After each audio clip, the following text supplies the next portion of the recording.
Hello my dear student. आज हमारा जो प्रिपरेशन स्टार्ट कर रहे हैं किसका, लाइट रिफ्लेक्शन एंड रिफ्रैक्शन। ठीक है, जो आपका एग्जाम होने वाला है 2025 में सीबीएसई बोर्ड का, उसके लिए वन शॉट प्रिपरेशन हमने स्टार्ट किया और जिसमें कि अब ये जो चैप्टर स्टार्ट हो रहा है वो हमारा लाइट रिफ्लेक्शन एंड रिफ्रैक्शन। ठीक है, इसके बारे में पढ़ेंगे, उस चैप्टर के सारे कंसेप्ट को क्लियर करेंगे एंड देन आफ्टर इसके बाद जो नेक्स्ट वीडियो आएगी वो most important question plus PYQ के क्वेश्चंस आएंगे। ये वीडियो जरूर देखना, बिकॉज ऑफ दैट ये आपकी प्रिपरेशन को और बूस्ट कर देगा। ठीक है, क्योंकि चांसेस इसमें से रहेगा कि हाँ कुछ ना कुछ क्वेश्चन तो फंसेंगे फंसेंगे। ठीक है, तो नाउ अब स्टार्ट करते हैं। ठीक है, एक तरीके से ये चैप्टर बेसिकली ये जो वन शॉट प्रिपरेशन समरी है, क्या है ये समरी है आपकी प्रिपरेशन का, आपके बेसिक्स को थोड़ा सा क्लियर करने का है और आपकी जो डेप्थ है उसको इंक्रीज करने की कोशिश है। ठीक है तो स्टार्ट करते हैं।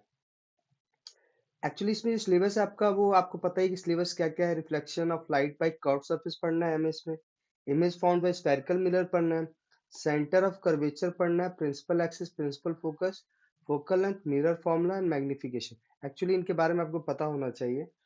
रिफ्रैक्शन में हमें पढ़ना है law of refraction, refractive index, refraction of light bye spherical lens, image found by spherical lens, lens formula, magnification and power of lens. Okay actually हमें लाइट की डेफिनेशन की बात करेगा तो देखो ये आप पढ़ सकते हो कि लाइट क्या है। इसमें अगर हम बेसिकली इसमें दिया हुआ है कि लाइट ये फॉर्म ऑफ एनर्जी। ठीक है, और लाइट का एक तरीके से इलेक्ट्रोमैग्नेटिक वेव्स है। क्या है, इलेक्ट्रोमैग्नेटिक वेव्स होता है। एक्चुअली इसमें कहा गया है कि लाइट इज क्या, इलेक्ट्रोमैग्नेटिक वेव्स। और लाइट का एक form of energy that enables us to see things. Light जो है एक तरह की एनर्जी है जो हमें क्या करती है, इनेबल करती है किसी भी ऑब्जेक्ट को देखने के लिए। और एक्चुअली ये हमारे डायरेक्ट आपको पता होना चाहिए कि कभी भी अगर आपकी जो सन रेज होती है या कोई भी लाइट अगर आपकी आंखों पे डायरेक्ट पड़ेगी तो कभी भी आप वो ऑब्जेक्ट को आप देख नहीं पाओगे। तो ये रिफ्लेक्शन की वजह से होता है, दैट मीन्स बाउंस बैक की वजह से। मान लो ये ऑब्जेक्ट है, ठीक है, और यहाँ से सन रेज पड़ रही है इस पर, और यहाँ पर आप सामने बैठे हुए हो। ठीक है, तो यहाँ पे जब आप देखोगे ना इसको, तो एक्चुअली यहाँ पे सन रेज गिरने की वजह से ये रिफ्लेक्ट होगा और हमारे रिफ्लेक्ट होकर हमारी आंखों पे आएगा। दैट्स वाई इस बुक पे जो भी प्रिंट होगा वो हमें दिखेगा। ठीक है, तो ये बाउंस बैक हो रहा है। आगे सनराइज क्या हो रहा है, बाउंस बैक हो रहा है। क्या हो रहा है, बाउंस बैक हो रहा है। और जब बाउंस बैक हो गया यानी रिफ्लेक्ट होगा तो ही हमें वो ऑब्जेक्ट देख पाएगा। अगर यही रेज डायरेक्ट आंखों में पड़ती तो हम नहीं देख पाते। ठीक है, एक्चुअली यही कहानी होती है, मैक्सवेल ने ही दिया था। मैक्सवेल ने प्रेडिक्ट किया था कि क्या है, लाइट्स जो है एक तरीके का इलेक्ट्रोमैग्नेटिक रेडिएशन है, फॉर्म ऑफ इलेक्ट्रोमैग्नेटिक रेडिएशन है। एक ही केस दे रहा है कि ओपेक ऑब्जेक्ट, एक्चुअली इसमें ना डुअल नेचर ऑफ लाइट की बात कर रहा है, डुअल नेचर। ठीक है, थोड़ा समझते हैं इसको थोड़ा सा। ओपेक ऑब्जेक्ट होता है ना, ओपेक ऑब्जेक्ट आपको पता होना चाहिए। ठीक है, तीन तरह के होते हैं, एक ट्रांसपेरेंट, ट्रांसलूसेंट और एक ट्रांसपेरेंट, जिसमें से हम क्लियर दिखे ट्रांसलूसेंट। ठीक है, और एक ओपेक होता है। ओपेक का मतलब होता है कि लाइक इसके आर पार नहीं देख सकते, है ना। तो ये केस, मान लो एक ओपेक ऑब्जेक्ट ले रहे हैं जो कि बहुत ही छोटा है। ठीक है, और एक सनरेज जा रहा है, जी जा रहा है ना, तो एक तरीके से ये ना लाइक इसको डेविएट करके चला जाएगा, इधर से कर स्ट्रेट लाइन में नहीं जाएगा, इसको थोड़ा डेविएट कर देगा। अगर इसकी साइज छोटी है तो, अगर बड़ी साइज होती तो नहीं कर पाता, तब रिफ्लेक्ट करता है। लेकिन अगर छोटी है तो डेविएट करके चला जाएगा। तो इसलिए ना इसको वेव नेचर में पढ़ा जाता है। क्या पढ़ा जाता है, दैट्स वाई, क्योंकि हमने तो पढ़ा ना लाइट क्या है, always travel in straight line का केस होता है। बट इसी केस की वजह से हम वेव में भी पढ़ते हैं। फिर हम जनरली ऑफन जो वेव लाइट होता है वो हम स्ट्रीम्स ऑफ पार्टिकल्स, पार्टिकल्स के फॉर्म में भी पढ़ते हैं। तो यहीं पे आपका बात आएगा, क्वांटम थ्योरी का केस आएगा। क्या, क्वांटम थ्योरी ऑफ केस लेके आएगा और यही रिकॉन्साइल करेगा कि particle properties of light with the wave nature. ठीक है, डुअल नेचर ऑफ लाइट की बात करी जाएगी। ठीक है, डुअल नेचर ऑफ रेडिएशन की बात करी जाएगी। एक्चुअली किसकी बात करेगी, डुअल नेचर ऑफ रेडिएशन। ठीक है, अच्छा ये इसलिए पढ़ा हो सकता है कि एमसीक्यू में पूछ सकता है। ठीक है, तो हमें पता होना चाहिए, बाकी तो कुछ नहीं है। Reflection of light, reflection of light क्या होगा, बताया जो मैंने केस पीछे बताया कि लाइट है, यहाँ पे ऑब्जेक्ट है, इस पे पड़ रही है और एक सामने बंदा है, इसकी आंखों पे रिफ्लेक्ट होके आएगा, यहाँ से गिरा और इस पे रिफ्लेक्ट होके आ रहा है। दैट्स वाई ये बंदा क्या है, उसको सी देख पा रहा है। ठीक है, तो phenomena bouncing back of light, क्या हो रहा है, bouncing back of light in the same medium by the smooth surface is called reflection। जैसे एक ऑब्जेक्ट ले लो यहाँ पर, ठीक है, हमें यहाँ से कोई रेज जा रहा है और ये रेज इक्वल एंगल्स पे क्या करेगा, रिफ्लेक्ट करेगा। क्या करेगा, ये इंसिडेंट रे है और ये रिफ्लेक्टेड रे है। ठीक है, ये रिफ्लेक्टेड रे, ये इंसिडेंट रे है। ओके, ये क्या करेगा एक्चुअली, जिस एंगल से ये कोलाइड करेगा, स्ट्राइक करेगा, उसी एंगल से ये क्या होगा, रिफ्लेक्ट भी होगा। ठीक है, इसी को हम रिफ्लेक्शन कहते हैं। क्या कहते हैं? रिफ्लेक्शन ऑफ लाइट कहते हैं। तो एक्चुअली ये ना, इसके लिए सरफेस जो होता है वो स्मूथ चाहिए होगा। सरफेस कैसा चाहिए? स्मूथ चाहिए। रफ सरफेस होगा तो इक्वल एंगल्स नहीं शो करेगा, क्योंकि अगर ऐसा सरफेस है, हो सकता है ऐसे जाके गिर जाए, यहाँ पे आके ऐसे जाके गिर जाए, यहाँ पे आके ऐसे जाके गिर जाए। तो उसके लिए हमें रफ स्मूथ सरफेस चाहिए। जो रिफ्लेक्शन ऑफ लाइट के लिए हमें क्या चाहिए? वैसे तो रिफ्लेक्शन किसी भी एंगल पे हो सकता है, बट इक्वल एंगल्स पे पाने के लिए हमें क्या है, एक स्मूथ सरफेस चाहिए। कैसा चाहिए? स्मूथ सरफेस चाहिए। ठीक है, उसी को हम क्या कहते हैं? रिफ्लेक्शन कहते हैं। अब जो लॉज ऑफ रिफ्लेक्शन होते हैं क्या होता है? Laws of reflection. ठीक है, अगर हम बात करें लॉज ऑफ रिफ्लेक्शन की, लॉज ऑफ रिफ्लेक्शन, ठीक है, तो ये आपका है the angle of incidence is equal to angle of reflection. That means यहां से ये आएगा angle I equal to angle R का केस। ठीक है, ये केस बनता है। ठीक, the angle of incidence is equal to angle of reflection. And second क्या, कि incident ray normal to the mirror at the point of incident and the reflected ray all lie in the same plane. Basically कहने का मतलब कि मान लो अगर ये है आपका एक सरफेस, ये आपका सरफेस है, ये मिरर है, इस पे ये स्ट्राइक किया, ठीक है, ठीक, और फिर ये यहाँ से रिफ्लेक्ट किया, ठीक, और ये एक जा रही है नॉर्मल रे। क्या जा रही है? नॉर्मल रे जा रही है। एक मिनट, एक मिनट, थोड़ा सही से बन जा भाई। ठीक है, मान लो कि ये एक तरीके से, तो ये नॉर्मल रे, ये नॉर्मल रे, ठीक है, और ये इंसिडेंट रे एंड ये reflected ray, all are in the same plane, यानी सेम प्लेन पर इसी पे बन रहे हैं ना, इसी को हम क्या कहते हैं? यही आपका जो सेकंड लॉ है। क्या है? सेकंड लॉ है। तो आई होप आपको ये तीनों समझ में ये चीज समझ में आया कि लॉ ऑफ रिफ्लेक्शन किसे कहते हैं, कि angle of incidence equal to angle of reflection and the incident ray normal to the mirror at the point of incident and the reflected ray all lie in the same plane पर है। ठीक है, तो यही कहलाता है आपका। तो these laws of reflections actually सभी चीज पे एप्लीकेबल है। इमेज जो फॉर्म होते प्लेन मिरर से, जो हमारे घरों में मिरर लगी होती है एक्चुअली, वो कैसी बनती है? इमेज कैसी बनती है? वर्चुअल एंड इरेक्ट बनती है। That's why size of the image जो होती है वो इक्वल होती है ऑब्जेक्ट की। क्या होती है? साइज ऑफ द इमेज होती है वो इक्वल होती है ऑब्जेक्ट की। अगर आप मान लो कि ये इमेज होती है ना, तो इमेज फॉर्म लेटरली इन्वर्टेड भी होती है। लेटरली इन्वर्टेड का मतलब समझते हो कि लेफ्ट, जैसे आपका जो लेफ्ट हैंड है वो जैसे आपका जो लेफ्ट साइड है वो राइट साइड दिखेगा कहाँ पे? मिरर में, और जो इमेज में। ठीक है, जैसे अगर मतलब आपका जो आपका एक्चुअली आप जो राइट हैंड यूज करोगे तो मिरर में आपको वो लेफ्ट हैंड दिखेगा, और अगर आप एक्चुअल में राइट हैंड यूज करोगे मिरर में आपको लेफ्ट हैंड दिखेगा। सो इसका मतलब क्या होगा? वो आपका लेटरली इन्वर्टेड का केस आ जाएगा। किसका केस आ जाएगा? लेटरली इन्वर्टेड का केस आ जाएगा। ठीक है, तो ये केस हमेशा याद रखना होता है। अब यहाँ पे एक चीज है, कर्व्ड मिरर की बात करते हैं। देखो ये कर्व्ड मिरर होता है। क्या होता है? कर्व्ड मिरर एक इस तरह का कर्व्ड मिरर होगा। जैसे मान लो एक बल्गिंग आउट है, ये बल्गिंग आउट है। क्या है? Bulging out. बल्गिंग आउट का मतलब होता है बाहर की तरफ निकला हुआ। ठीक है, तो इसको हम क्या कहेंगे? इसको हम कहते हैं, एक्चुअली ये दोनों ही स्फेरिकल मिरर है। क्या है? Spherical mirror. ये बल्गिंग इन है। क्या है? बल्गिंग बल्गिंग इन है। तो ये आपका कनकेव मिरर है और ये आपका कन्वेक्स मिरर है। जहां पे आपका बल्गिंग आउट होता है, बाहर की तरफ निकला होता है, उसको हम क्या कहते हैं? Convex mirror. इसको हम क्या कहेंगे? Convex mirror. और ये आपका क्या है? ये आपका है कनकेव मिरर। क्या है? Concave mirror. आई होप ये चीज समझ में आ रहा है। और दोनों ही क्या है? स्फेरिकल मिरर है। क्या है? दोनों ही क्या है? आपके स्फेरिकल मिरर है। तो देखो आपका ये स्फेरिकल मिरर कनकेव मिरर है, कन्वेक्स मिरर का दिया हुआ है।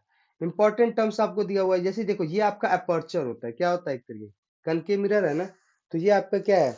अपर्चर है। क्या है? अपर्चर। इसको थोड़ा सा लिखते हैं, ये आपका अपर्चर है। ठीक है, अब बाहर साइड से पेंट है, ये आप देख रहोगे कि बाहर साइड से क्या है? ये पेंट है। ठीक है, एक तरीके से ये और ये आपका जो लाइन जा रही है ये प्रिंसिपल एक्सिस है। ये क्या है? आपकी प्रिंसिपल एक्सिस है। ठीक है, और ये पी पोल, जहां पे ना, जहां पे प्रिंसिपल एक्सिस अपर्चर को, दैट मींस कनकेव मिरर को स्ट्राइक कर रही है, ठीक है, वो पोल होता है। वो पॉइंट क्या होता है? पोल होता है। और ये सेंटर ऑफ कर्वेचर होता है। सेंटर ऑफ कर्वेचर मतलब एक सर्कल को अगर घुमा दे, वहां से अगर हम एक रेडियस बना के घुमा दें तो हमारा एक सर्कल फॉर्म कर जाएगा। तो इसलिए इसको सेंटर ऑफ कर्वेचर भी कहा जाता है। इवन इसको रेडियस ऑफ कर्वेचर भी कहा जाता है। क्या कहा जाता है? रेडियस ऑफ कर्वेचर भी कहा जाता है। इवन इसको मतलब नहीं, दैट मीन्स इसके बीच का डिस्टेंस जो होगा, सेंटर ऑफ कर्वेचर और पोल के बीच का जो डिस्टेंस होता है वही हमारा रेडियस ऑफ कर्वेचर होता है। क्या होता है? रेडियस ऑफ कर्वेचर होता है। ओके, तो ये क्लियर हो रहे हैं पॉइंट्स? ये पॉइंट्स क्लियर होने चाहिए सबको, ठीक है। और आपका पोल हो गया, सेंटर ऑफ कर्वेचर हो गया, अपर्चर हो गया, एंड और क्या है? पोल हो गया, सेंटर ऑफ कर्वेचर हो गया, रेडियस ऑफ कर्वेचर हो गया, प्रिंसिपल एक्सिस हो गया, कनकेव मिरर, कन्वेक्स में फोकस। हाँ, अब यहाँ ना एक फोकस आएगा, दैट मीन्स ना सेंटर ऑफ कर्वेचर और पी के बीच में जो मिड में जो होता है, ठीक है, जैसे ये पॉइंट, मान लो कि ये दोनों के बीच का डिस्टेंस है, तो ये फोकस होगा। क्या होगा? फोकस होगा। क्या होगा? फोकस होगा। इस केस में आपका सेंटर ऑफ फोकस, तो ये आपका क्या होगा? यहाँ पे आपका फोकस होगा। क्या होगा? ठीक है, पहले इसमें देख लो, तो ये आपका फोकस होगा। ठीक, तो यही आपका होता है फोकल लेंथ। अब देखो, एफ और पी के बीच की लेंथ को फोकल लेंथ कहते हैं। क्या कहते हैं? फोकल लेंथ कहते हैं। क्या कहते हैं? फोकल लेंथ कहते हैं। ये रेडियस ऑफ कर्वेचर का क्या होता है? हाफ होता है। क्या होता है? हाफ होता है। क्या होता है? हाफ होता है। ठीक है, ओके, तो यही केस है, इसमें आपको पढ़ना है। ठीक, एंड हमें फोकस की बात की, इसमें यहाँ पे फोकस होगा आपका। ठीक है, तो ये केस हो जाता है। रूल्स ऑफ डायग्राम की अगर हम बात करें बेसिकली, कि रूल्स ऑफ डायग्राम किस तरह से काम करता है, ठीक है, तो रूल्स ऑफ डायग्राम की अगर हम बात करें कि a ray passing through the centre of curvature hit the concave spherical में रिट्रेस इट्स पाथ। देखो इसको थोड़ा सा मैं समझाता हूँ। यहाँ पे आओ।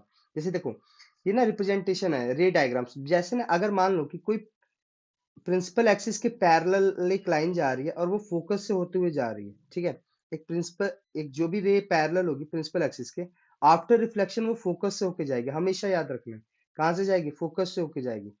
ठीक है, अच्छा, इसमें ना हमने थोड़ा सा एक मिस्टेक कर दिया कि ये फोकस है ना, ये आपका यहाँ पर नहीं बनेगा। ये आपका कहाँ बनेगा? यहाँ पे बनेगा। यहाँ पर, यहाँ पे आपका फोकस बनेगा। ठीक है, ये मेरी मिस्टेक्स थी, तो सॉरी फॉर दैट। बट आगे बढ़ते हैं, कभी कभी गलतियां होती रहती हैं। तो हाँ, यहाँ पर आते हैं। ठीक है, कि अगर यहाँ पे देखिए केस, आप देखो यहाँ पे कि जो भी रे पैरेलल होगी प्रिंसिपल एक्सिस के, तो वो हमेशा जब रिफ्लेक्ट करेगी तो कहाँ से जाएगी? फोकस से होके जाएगी। देखो यहाँ पर कनकेव में ऐसे जाएगी और कन्वेक्स में आपका पीछे की तरफ, अब इसको हम करते हैं। ठीक, ये कन्वेक्स मिरर करके अपियर होता है कि डाइवर्ज हो रहा है। ठीक है, इस तरीके से, तो यही चीज आती है आपकी। क्लियर? क्लियर। और एक बीच में सेंटर से होके जाएगी जो angle I equal to angle R करती है। सेकंड है कि ये रे पास करेगी, अगर मान लो फोकस से, जैसे मान लो कोई रे जो है वो पास कर रही है फोकस से, तो वो पैरेलल हो जाएगी किसके? प्रिंसिपल एक्सिस के पैरेलल हो जाएगी। मान लो कि एक रे पास कर रही है फोकस से, ये अपियर हो रहा है, ऐसा लग रहा है कि फोकस से होके जाएगी, तो पैरेलल हो जाएगी किसके? प्रिंसिपल एक्सिस के पैरेलल हो जाएगी। ठीक है, और अगर कोई सेंटर ऑफ कर्वेचर से रे पास होके जा रहा है तो सेम पाथ पे फिर से वो रिफ्लेक्ट करेगा। ठीक है, सेम पाथ पर रिफ्लेक्ट करेगा, सेम पाथ पर रिफ्लेक्ट करेगा। ठीक है, तो ये केस आता, तो यही बात हो रही थी हमारी। ठीक है, अब हम बात करेंगे कि इमेज फॉर्म कैसे होता है। क्या image form by spherical mirror? तो देखो, जब इन्फिनिटी पे होगा, मान लो इन्फिनिटी पे, तो फोकस पे, इस चीज को मैं तुम्हें समझाता हूँ। ठीक है, एक्चुअली इधर आओ, ये देखो आपका graph, image found bye concave mirror. अगर मान लो कोई ऑब्जेक्ट इन्फिनिटी पे, कहाँ पर है? इन्फिनिटी पे, तो इसकी जो इमेज बनेगी वो कहाँ पे बनेगी? फोकस पे बनेगी। क्या कहाँ पे बनेगी? फोकस पे बनेगी। और कैसी बनेगी? रियल एंड इन्वर्टेड बनेगी। कैसी बनेगी? रियल एंड इन्वर्टेड बनेगी, एंड हाईली डिमिनिश बनेगी। क्या बनेगी? हाईली डिमिनिश, फोकस पॉइंट की तरह बनेगी, पॉइंट ऑब्जेक्ट बनेगा। ठीक है, यही चीज अब मान लो कि सेंटर ऑफ कर्वेचर के बिहाइंड आ जाए, वो ऑब्जेक्ट कहाँ आ जाए? सेंटर ऑफ कर्वेचर के पीछे आ जाए। ठीक है, तो अब वो जो बनेगी, वो सेंटर ऑफ कर्वेचर और फोकस के बीच में बनेगी। कहाँ पे बनेगी? सेंटर ऑफ कर्वेचर के फोकस के बीच में बनेगी। और ये भी कैसी बनेगी? रियल एंड इन्वर्टेड बनेगी। कैसी बनेगी? रियल एंड इन्वर्टेड बनेगी। या देखो, एक चीज याद रखो कि जब भी वो स्क्रीन के ना सेम साइड में बनेगी ना, जिस साइड ऑब्जेक्ट है, तो हमेशा वो रियल और इन्वर्टेड ही बनेगी। क्या बनेगी?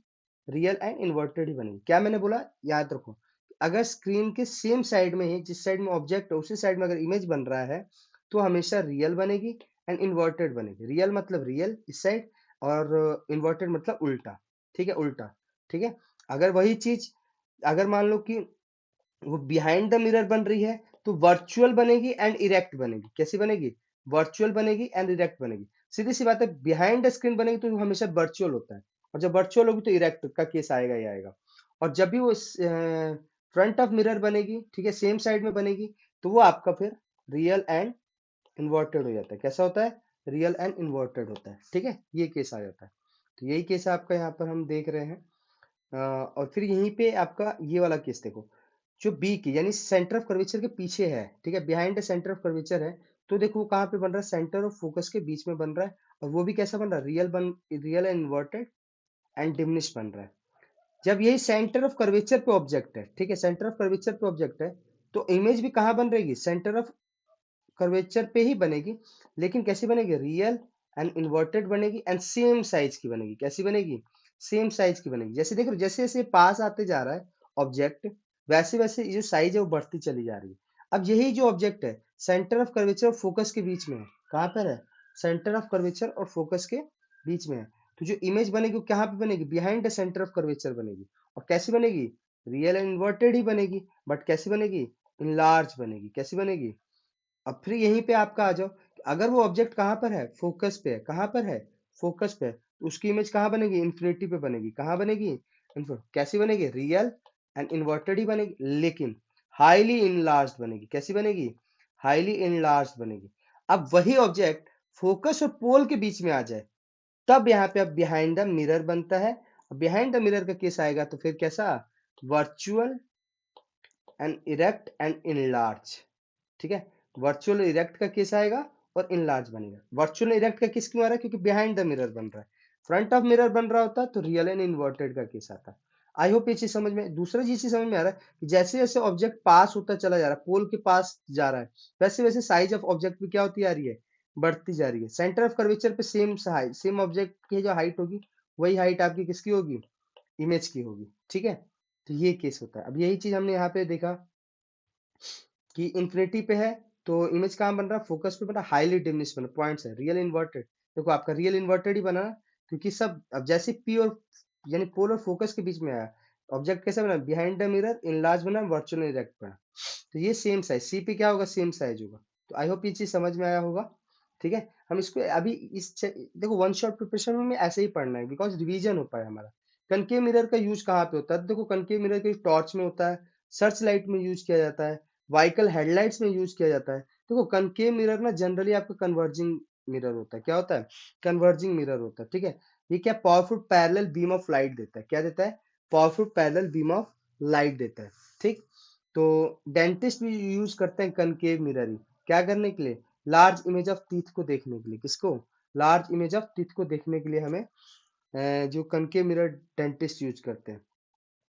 लार्ज कनकेव मिरर करता क्या है? Concentrate sunlight to produce heat in solar furnace. Even आप इसका भी यूज करते ही हो, ठीक है। इसका एग्जांपल बताते हैं, फन वे में बताता हूँ। जैसे मान लो ना कि कोई बंदा है, ठीक है, वो कहीं बैठा हुआ है, तो उसके स्किन पे ना अगर आप एक कनकेव लेंस ले लो या कनकेव मिरर का अगर यूज कर रहे हो, ठीक है, और उसको वहां पे उसके स्क्रीन पे रिफ्लेक्ट करा रहे हो लाइट की, थोड़ी देर बाद उसको वहां से जलन होने लगेगी, क्योंकि वो बर्न होने लगेगा। क्या होने लगेगा? बर्न होने लगेगा, क्योंकि कंसंट्रेट करेगा सनलाइट, क्या होगा? एक ही जगह पे कंसंट्रेट होने लगेगा, ठीक है। इसलिए इसको कन्वर्जिंग मिरर भी कहते हैं। क्या कहते हैं? कन्वर्जिंग मिरर भी कहते हैं, ठीक है। आई होप ये चीज समझ में आई होगी। और image found bye convex mirror का दो ही केस आएगा, ठीक है। इसमें आपका ये देखोगे कि दोनों में ही क्या होगा? वर्चुअल इरेक्ट का ही केस आएगा। वर्चुअल इरेक्ट का केस कब आएगा? मैंने बताया था कि जब इमेज जो मिरर होगा उसके बिहाइंड बनेगा, उसके बिहाइंड बनेगा। जैसे इस केस में देखो, ये आपका मिरर है, ऑब्जेक्ट इंफिनिटी पे है, तो आपका पोल पे फोकस पे बन रहा है। कहाँ बन रहा है? फोकस पे बन रहा है। कहाँ पे बन रहा है? फोकस पे बन रहा है। लेकिन बिहाइंड द मिरर बन रहा है। कहाँ बन रहा है? बिहाइंड द मिरर बन रहा है। और जो बिहाइंड द मिरर है तो वर्चुअल एंड इरेक्ट है, और हाईली डिमिनिश साइज होगी। कैसी साइज होगी? Highly diminish size. ये थोड़ा केस उल्टा हो जाता है, ठीक है। लेकिन एक चीज समझ लो, फोकस पे बन रहा है तो हाईली डिमिनिश पॉइंट साइज ही है, इस केस में भी है, चाहे कनकेव मिरर के भी केस में। अगर वही ऑब्जेक्ट आपका पोल के सेंटर ऑफ पोल के यानी बिहाइंड द मिरर यूज होता है, ठीक है, इंफिनिटी पे नहीं है, उसके बाद उसके पास आ जाए, नियर द मिरर आ जाए, तो वो कहाँ पे बनेगा? तो आपका वो बनेगा पी एंड एफ के बीच में बनेगा। कहाँ पे बनेगा? पी एंड एफ के बीच में वो ऑब्जेक्ट बनेगा। कहाँ पे बनेगा? पी एंड एफ के बीच में बनेगा। और बिहाइंड द मिरर बन रहा है तो वर्चुअल एंड इरेक्ट, और कैसा? Diminish size. मतलब कन्वेक्स में आपका डिमिनिश साइज का केस आ जाता है। यूज ऑफ कन्वेक्स मिरर कहाँ पर है भैया? तो रियर व्यू मिरर में यूज करते हैं, जैसे आपको पता होना चाहिए व्हीकल्स में यूज किया जाता है, व्हीकल्स में, ठीक है, ट्रैफिक देखने के लिए या फिर इवन कि सेफ ड्राइविंग के लिए यूज किया जाता है, देखो ठीक है, क्योंकि क्या इरेक्ट देता है एंड डिमिनिश साइज देता है, तो they have wider field of view दे देता है, they curved outwards, the convex mirror enable driver to be much larger than would be possible with plane mirror. Simple से केस का मतलब है कि जब आप कन्वेक्स मिरर का यूज करते हो ना रियर व्यू मिरर में, तो क्या होता है वाइडर दे देता है, वाइडर एरिया देता है, वाइडर तो आप पूरा रोड देख पाते हो कि अच्छा पूरे रोड पे गाड़ी कहाँ पे है। इसका एक ही जो लिमिटेशन है वो ये है ना कि वो जो डिस्टेंस है वो क्लियर नहीं बता पाता कितना डिस्टेंस पर ऑब्जेक्ट है, कभी कभी वो क्योंकि वो पास लगता है, दूर होता है वो पास लगता है, तो ये भी केस आ जाता है। साइन कन्वेंशन का केस है, देखो साइन कन्वेंशन बड़ा आसान है, कुछ नहीं करना, ये आपको देखो साइन कन्वेंशन दिया हुआ है, इसको समझना। मान लो ना, हमें पहले अभी अभी हम डिस्टेंस देखेंगे। देखो अगर ना इस साइड है, जिस साइड ऑब्जेक्ट होता है, ठीक है, डिस्टेंस आपका ये हमेशा नेगेटिव होगा, डिस्टेंस जो होगा ना लेफ्ट साइड, यानी लेफ्ट साइड अगर हम देखें object on the left side है, ये लेफ्ट साइड है ना, ये राइट साइड है, अगर लेफ्ट साइड में जो भी ऑब्जेक्ट होगा उसका जो डिस्टेंस अगर बताया जाएगा वो हमेशा नेगेटिव में बताया जाएगा, कैसा बताया जाएगा, नेगेटिव में। और जो आपका यहाँ पे बनेगा वो कैसा बनाया जाएगा, पॉजिटिव बताया जाएगा, कैसा बताया जाएगा डिस्टेंस। इसका मतलब आप कोई समझ रहे हो ना कि जब वर्चुअल इरेक्ट का केस आएगा ना तो डिस्टेंस हमेशा पॉजिटिव होगा, लेकिन जब भी डिस्टेंस बात करी जाएगी रियल और इन्वर्टेड के लिए, रियल और इन्वर्टेड के लिए जब भी डिस्टेंस की बात करी जाएगी तो वो हमेशा क्या होगा, नेगेटिव में ही होगा, क्या होगा, नेगेटिव में होगा। अब देखेंगे टॉप वर्ड एंड डाउनवर्ड।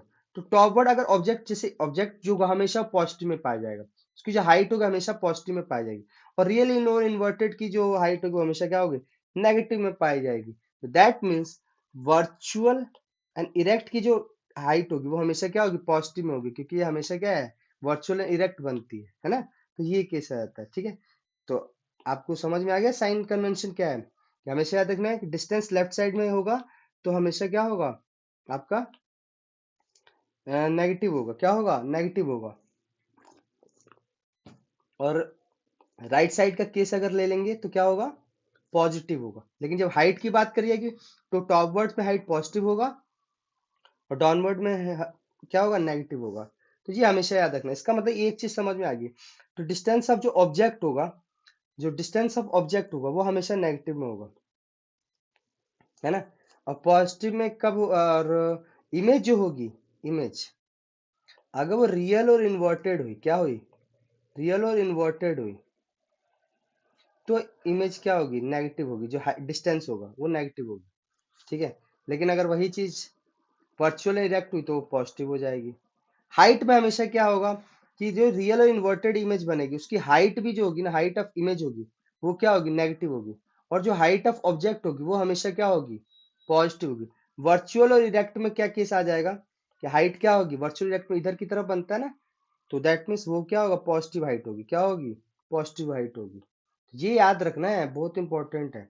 अब मिरर फॉर्मूला हमारा क्या है, मिरर फॉर्मूला है 1/b plus 1/u equal to 1/f। f क्या है आपका, f बेसिकली आपका फोकल लेंथ की बात करता है, b आपका आपका height of distance of the image की बात करता है, किसकी बात करता है, डिस्टेंस ऑफ द इमेज की बात करता है, ठीक। और u क्या बात करता है, डिस्टेंस ऑफ द ऑब्जेक्ट की बात करता है, डिस्टेंस ऑफ द ऑब्जेक्ट की बात करता है। तो हमेशा याद रखना है कि डिस्टेंस ऑफ द ऑब्जेक्ट जो होगा वो हमेशा क्या होगा, नेगेटिव होगा, क्या होगा, क्योंकि वो क्या होगा, किस साइड होगा, लेफ्ट साइड होगा, क्या होगा, लेफ्ट साइड होगा। तो ये याद रखना है बेसिकली। मैग्निफिकेशन में क्या होता है कि मैग्निफिकेशन मतलब कितना लार्ज एक्सटेंट तक वो साइज बढ़ सकती है, ठीक है। जैसे अगर आप देखो इसमें कि ये क्या शो करता है कि एक्सप्रेस करता है ratio of height of the image to the height of the object, ठीक है। इसको स्मॉल एम से डिनोट किया जाता है।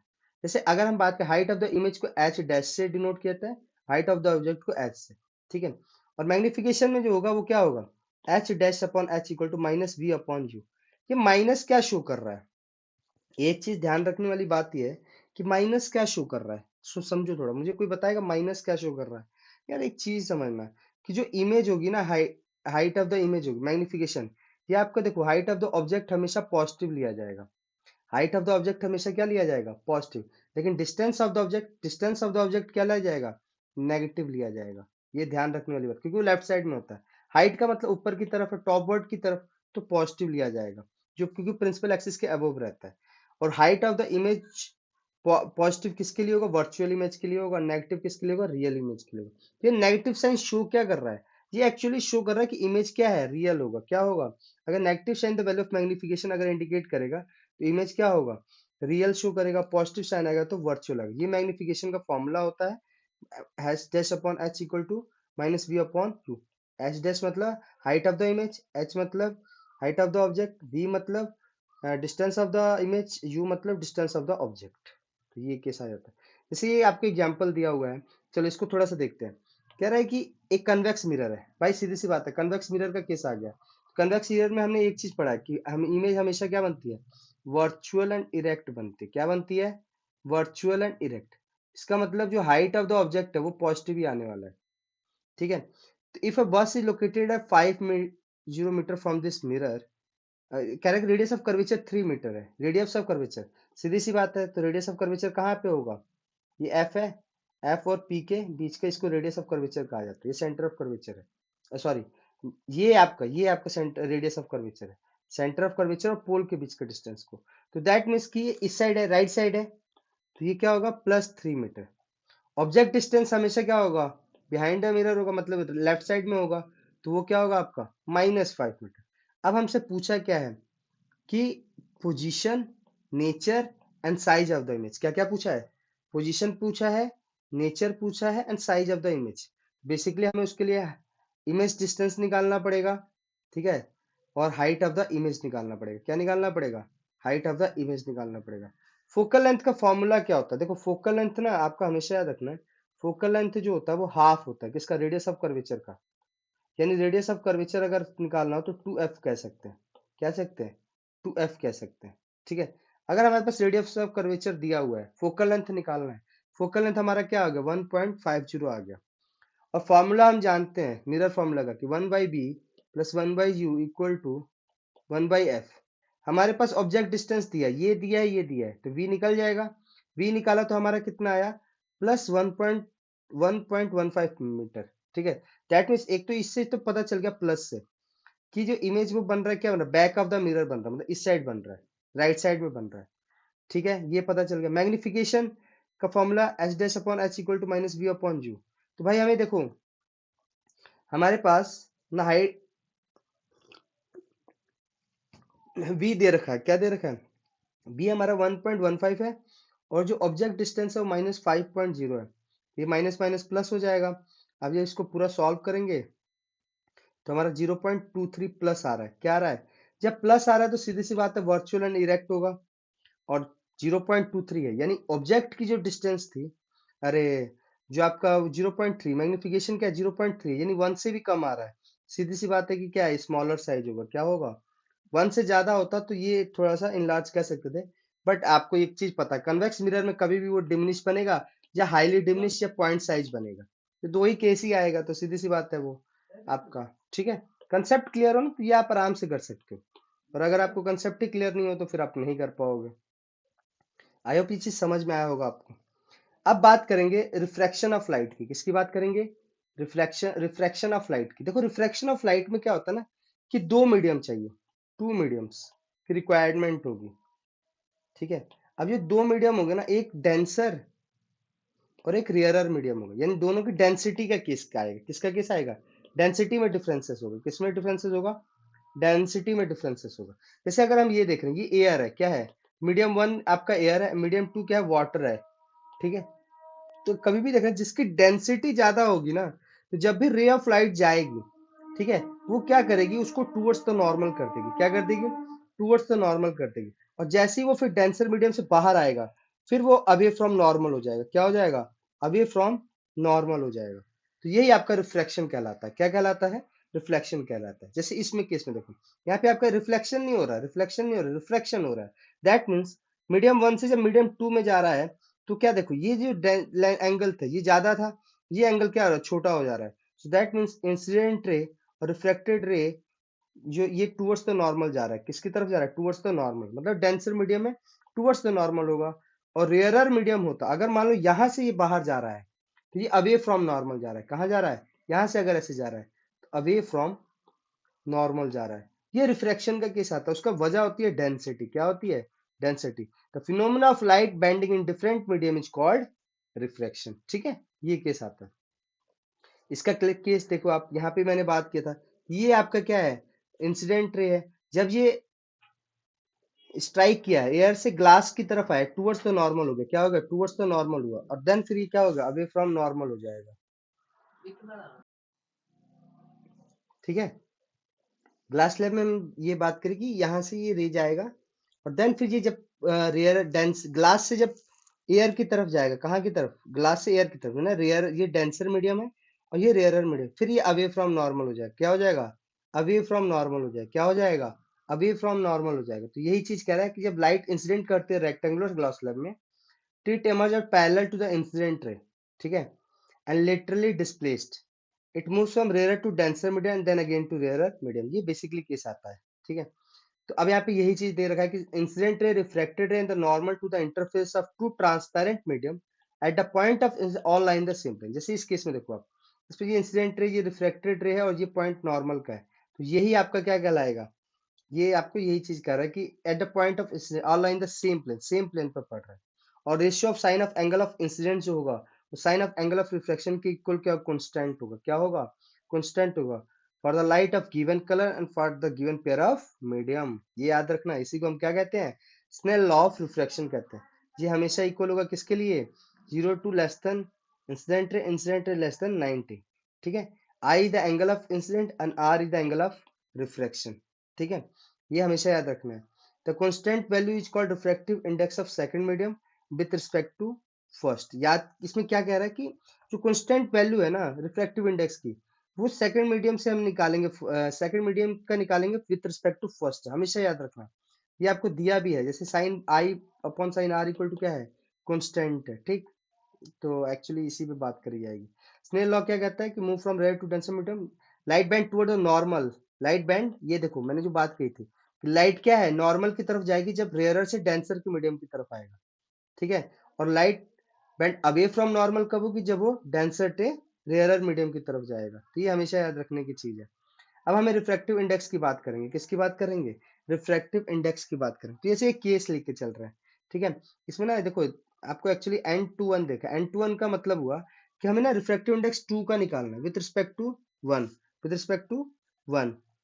ठीक है, जब भी ऐसे लिखा हो ना N21, इसका मतलब होगा refractive index of medium 2 with respect to 1। जब ऐसा लिखा हो N12, इसका मतलब refractive index of medium 1 with respect to medium 2। ये हमेशा ऐसे फॉर्मूला होगा, और जिसके हिसाब से निकालना है ना, जैसे मान लो कि N21 निकालना है, यानी इसका मतलब हुआ कि रिफ्रैक्टिव इंडेक्स ऑफ 2 निकाल रहे हैं विद रिस्पेक्ट टू मीडियम 1, तो उसमें मीडियम 1 को हमेशा ऊपर रखेंगे, speed of light in medium 1 and speed of light in medium 2। ठीक है, जब वही चीज हम निकालेंगे आपका 1 का with respect to 2, speed of light in medium 2, and हमेशा जिसके रिस्पेक्ट में निकालना है उसको हमेशा न्यूमरेटर में रखना है, और जिसका निकालना है उसको हमेशा डिनोमिनेटर में रखना है। क्या नहीं रखना है? डिनोमिनेटर में रखना है। ठीक है, यही कहलाता है। और जब भी हम एयर के रिस्पेक्ट में निकालते हैं तो उसको absolute refractive index of medium कहते हैं। यानी याद रखना, जब भी हम किसी का, क्योंकि एयर की जो रिफ्रैक्टिव इंडेक्स 1 होती है, ठीक है, तो जब भी एयर के रिस्पेक्ट में हम निकालेंगे ना किसी का भी रिफ्रैक्टिव इंडेक्स, तो उसको हम absolute refractive index of medium कहते हैं। क्या कहते हैं? Absolute refractive index of medium कहते हैं। तो ये आपका क्या है? Absolute refractive index of medium है, जिसको कि सिंपली हम रिफ्रैक्टिव इंडेक्स भी कहते हैं। तो देखो, एयर का क्या होता है? 1 होता है जनरली। ठीक है, बाकी ऑब्जेक्ट्स का दे रखा हुआ है यहाँ पर, ये याद रखने की चीजें। अब इसमें केस क्या होता है कि ऑप्टिकल डेंसर मीडियम में not pose great mass density. जो ऑप्टिकल डेंसर मीडियम होता है ना, वो not great mass, that's why kerosene जो हायर रिफ्रैक्टिव इंडेक्स शो करता है, उसकी ऑप्टिकल डेंसर क्या होता है? वाटर से ज्यादा होती है, बट उसकी मास डेंसिटी क्या होती है? वाटर से कम होती है। तो याद रखने वाली बात यह है कि ऑप्टिकल डेंस मास डेंसर मीडियम जो होते हैं, जो ऑप्टिकली डेंसर मीडियम होते हैं, उनकी जो मास डेंसिटी होती है वो कम होती है। रेसिप्रोकल रिलेशन कह लो। ऑप्टिकल टेंसर मीडियम है तो उसका रेसिप्रोकल रिलेशन होगा ग्रेटर मास डेंसिटी से। सो दैट मीन्स कि डेंस, अगर ऑप्टिकल टेंसर मीडियम हाई है तो ग्रेटर जो मास डेंसिटी है वो क्या होगा? कम होगा। क्या होगा? कम होगा। तो यही केस लेके चल रहा है यहाँ पे। तो ये हमें इस पे पढ़ सकते हैं। ठीक है, ऑप्टिकली डेंसर मीडियम किसे कहते हैं? ऑप्टिकल रेयर मीडियम किसे कहते हैं एक्चुअली। ठीक है, अभी टोटल इंटरनल रिफ्लेक्शन समझेंगे, थोड़ा सा देखो इसमें ध्यान देने वाली बात है।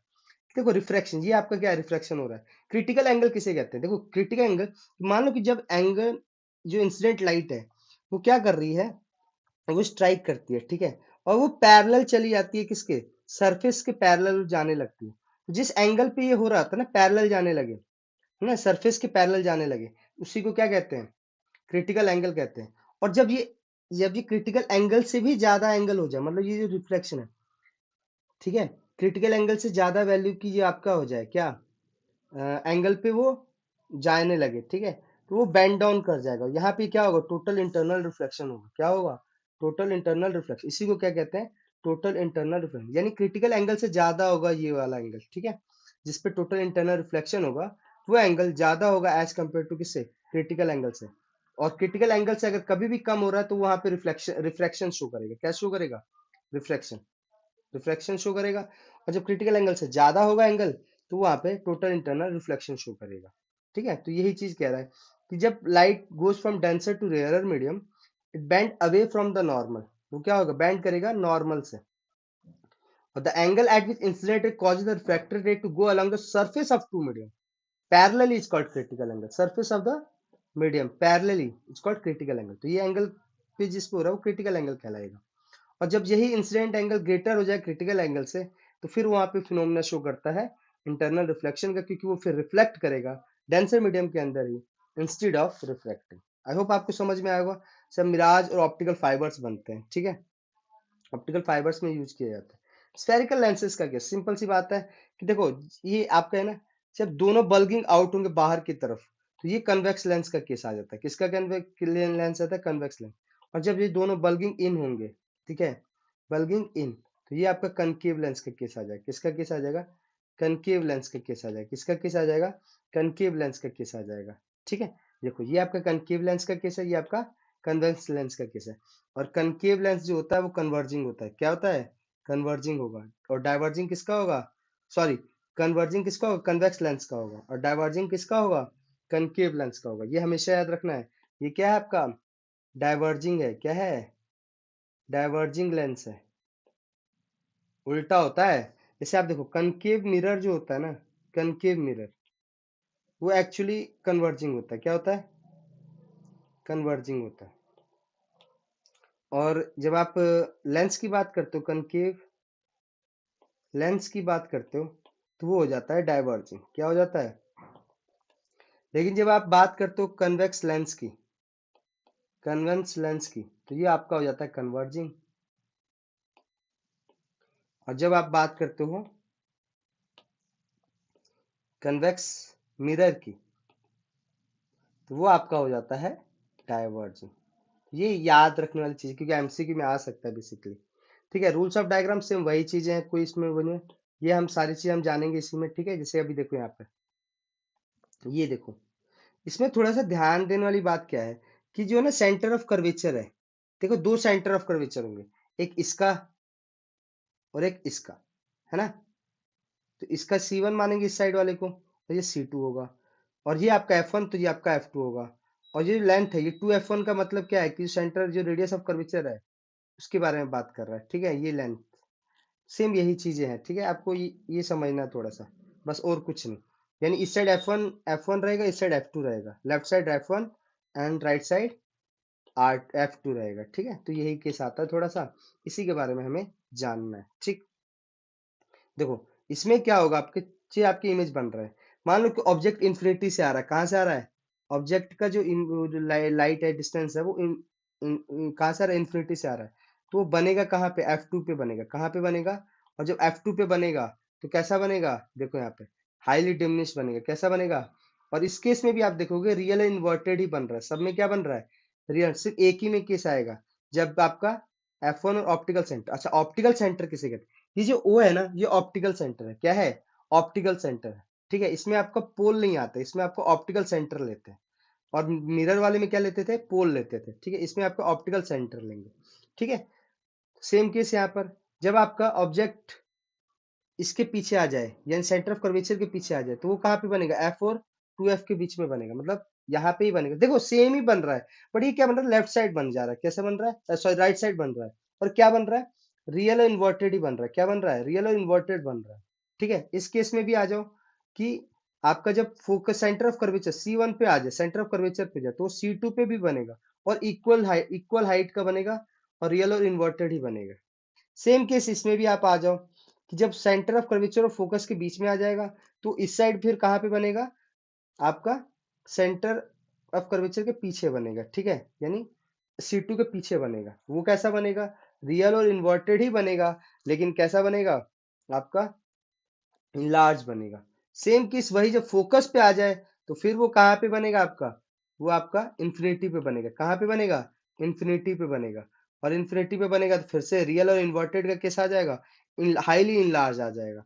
लेकिन जब वही ऑब्जेक्ट फोकस और ऑप्टिकल सेंटर के बीच में बनेगा, तो वो सेम साइड में बनेगा। और जब सेम साइड में बनेगा तो कैसा बनेगा, वो आपका सेंटर ऑफ कर्वेचर 1 के बिहाइंड बनेगा। ठीक है, तो उसमें भी आपका क्या होगा, ये वर्चुअल एंड इरेक्ट का केस आ जाएगा। थोड़ा सा ध्यान देने वाली क्या बात है, इसमें थोड़ा सा नोटिस करते हैं। देखो एक्चुअली ना, जब आप मिरर पढ़ रहे थे, बिहाइंड द मिरर जब बन रहा था, बिहाइंड द मिरर का जो इमेज आ रहा था, बिहाइंड द मिरर की जब हम बात कर रहे थे, इमेज बन रहा था। ठीक है, तो वो रियल और इन्वर्टेड बन रहा था। क्या बन रहा था, लेकिन इस केस में भी क्या है कि आपका बिहाइंड द मिरर का जो केस आ रहा था, तो वर्चुअल बन रहा था। क्या बन रहा था, वर्चुअल बन रहा था। लेकिन लेंस के केस में उल्टा हो जाता है। लेंस के केस में क्या बन रहा है, बिहाइंड द मिरर जो है आपका, वो बन रहा है रियल और इन्वर्टेड, और फ्रंट ऑफ द मिरर बन रहा है। मगर इसकी बात करें, चाहे जिस साइड ऑब्जेक्ट है उस साइड, तो वो आपका बन रहा है वर्चुअल और इरेक्ट बन रहा है। कैसा बन रहा है, वर्चुअल एंड इरेक्ट बन। तो लेंस वाले केस में थोड़ा सा अपोजिट का केस आ जाता है। ठीक है, lens formula magnification, lens formula अगर बात करें तो क्या फॉर्मूला है, 1/b minus 1/u equal to 1/f का केस आ जाता है। ठीक है, ये आ जाता है। ठीक, ये आपका लेना पड़ता है। बाकी जो अच्छा, साइन कन्वेंशन दोनों में सेम था। Sign convention that means left side क्या होगा, अगर डिस्टेंस की बात करें तो नेगेटिव में होगा, और राइट साइड की बात करें तो पॉजिटिव में होगा। Height of the distance positive होगा, नीचे की तरफ होगा तो नेगेटिव होगा। सेम वही चीज रहने वाली है, इसमें कोई चेंज नहीं होगा। इसमें जो मैग्निफिकेशन होता है, वो आपका H dash upon H equal to V upon U हो जाता है। यहाँ पे माइनस का केस नहीं है। ठीक है, ये ध्यान रखने वाली बात है। जैसे अब इसमें देखो, फोकल लेंथ 15 सेंटीमीटर दे रखा है, दैट मीन्स एफ दे रखा है minus focal length. That means object कहाँ पे बन रहा है, अब यहाँ पे देखो, एक कनकेव लेंस का केस है। किसका केस है, थोड़ा सा इधर आओ, कनकेव लेंस का केस है। किसका केस है, ये कनकेव लेंस का केस है। ठीक है, इस साइड हमारा क्या बन रहा था, अब यहाँ पे कह रहा है कि जो फोकल लेंथ है वो हमारा -15 सेंटीमीटर होगा। क्या होगा, -15 सेंटीमीटर। जो इमेज डिस्टेंस है -10 सेंटीमीटर है, क्योंकि इमेज किस साइड बन रहा है, इस साइड बन रहा है। मतलब जैसे मान लो कि ये आपका कनकेव लेंस है। ठीक है, ठीक, ये ऐसा है आपका प्रिंसिपल एक्सिस। ठीक है, और ये जो आपका F2 है और ये आपका C2 है, ये आपका F1 है और ये आपका C1। अब यहाँ पे कह रहा है कि इमेज डिस्टेंस जो है वो -10 सेंटीमीटर, दैट मीन्स वो इधर की तरफ बन रहा है। ठीक है, इमेज डिस्टेंस क्या है, -10 सेंटीमीटर। फोकल लेंथ आपका -15 सेंटीमीटर, क्या है, -15 सेंटीमीटर। ठीक, तो इस केस में इमेज फॉर्मूला क्या, तो 1/b minus 1/u equal to 1/f। 1/u equal to क्या होगा, 1/-10। और फिर यहाँ पे आप ये रखोगे तो यहाँ पे u इक्वल टू -30 आ गई। क्या आ गई, u इक्वल टू -30 आ गई। That means erect and virtual बन रहा है। कैसा बन रहा है, यानी यहाँ देखो, जो इमेज डिस्टेंस -10 सेंटीमीटर है, -10 सेंटीमीटर, इस साइड जब डिस्टेंस की बात करें तो पॉजिटिव आता है ना, तो ये इस साइड है ऑब्जेक्ट, तो -10। और फोकल लेंथ भी क्या है, -15, तो इसी साइड है। फोकल लेंथ भी क्या है, -15 सेंटीमीटर, ये वाला फोकल लेंथ लेके चल रहा है। तो ठीक है, हमने इसको वैल्यू पुट किया, हमारा आ गया -13 सेंटीमीटर। दैट मीन्स ऑब्जेक्ट भी क्या है हमारा, ऑब्जेक्ट भी इसी साइड है, -30 सेंटीमीटर, मतलब इधर है, इमेज यहाँ पे बन रहा है मान लो अगर। ठीक, और जब मैग्निफिकेशन किया तो हमारा +0.33 आया। मतलब 0.33 का मतलब ऊपर की तरफ है, तो ये ऊपर की तरफ है, मतलब वर्चुअल एंड इरेक्ट का केस आया। और जो इमेज है 1/3 of the size of the object है। ठीक है, याद रखने वाली क्या बात है इसमें, थोड़ा सा देखो, एक चीज ध्यान देने वाली बात क्या थी, कि जो साइन कन्वेंशन है ना, वो हमेशा याद रखना, डिस्टेंस अगर यहाँ पे है तो ये हमेशा नेगेटिव होगा, और डिस्टेंस अगर यहाँ पे दे रखा है तो वो हमेशा पॉजिटिव होगा। ठीक है, फोकल लेंथ 15 सेंटीमीटर दे रखा था। तो जब भी कनकेव लेंस का फोकल लेंथ देगा ना तो हमेशा नेगेटिव में ही लेना है। इमेज डिस्टेंस जो है आपका 10 सेंटीमीटर फ्रॉम द लेंस है। Should be the object from the lens placed so that it forms an image 10 centimetre from the lens. ये भी आपका क्या होगा, -10 सेंटीमीटर होगा, क्योंकि कह रहा है कि कनकेव लेंस जो होता है हमेशा वर्चुअल इरेक्ट इमेज बनाता है on the same side of object. क्या बनाता है? On the same side. तो जब सेम साइड का केस आ रहा है तो यही आ रहा है। तो इस वजह से ये ध्यान रखने वाली चीजें हैं। ठीक, तो ये याद रखनी चीजें हैं, ये भूलना नहीं है इनको। पावर ऑफ लेंस क्या होता है? P इक्वल टू 1/f, यानी फोकल लेंथ का केस आ जाएगा। ठीक है, यानी डिग्री ऑफ कन्वर्जेंस और divergence of light by expression term of its power. Power of lens कैसे? Reciprocal of its focal length, इसको P से डिनोट कहते हैं। और इसका जो होता है आपका क्या होता है? डायप्टर होता है। ऐसा यूनिट क्या होता है? डायप्टर, जिसको D से शो किया जाता है। तो 1D इक्वल टू 1/1 मीटर, है ना। तो ये आपका हमेशा याद रखना कि जो पावर ऑफ कन्वेक्स लेंस होता है वो पॉजिटिव होता है हमेशा। कैसा होता है? पॉजिटिव होता है। और कनकेव लेंस का क्या होता है? नेगेटिव होता है। क्या होता है? नेगेटिव होता है। अगर मान लो कि लेंस ने कहा कि पावर इक्वल टू 2.0 है, इसका मतलब ये क्या है? कन्वेक्स लेंस है। और अगर माइनस का केस है तो वो आपका क्या है? कनकेव लेंस है। क्या है? ये भी एमसीक्यू में पूछ सकता है। पावर आपको यहाँ पे जोड़ लेना है, तो P equal to total P equal to P1 plus P2 plus P3। ये आपके टेलीस्कोप और माइक्रोस्कोप में यूज किया जाता है। आई होप ये चैप्टर आपको समझ में आया होगा, बहुत अच्छे से समझाया मैंने। ठीक है, और अगर फिर भी कोई डाउट हो तो आप पूछ सकते हैं। एंड इस चैप्टर के साथ हम इसके साथ इंपॉर्टेंट क्वेश्चन करेंगे। नेक्स्ट वीडियो इसकी इसी पे आने वाली है। फर्स्ट फिजिक्स कंप्लीट कर दें, ठीक है, इसके सारे चैप्टर, देन फिर आगे स्टार्ट करते हैं। आई होप आपको समझ में आएगा। And thanks to all.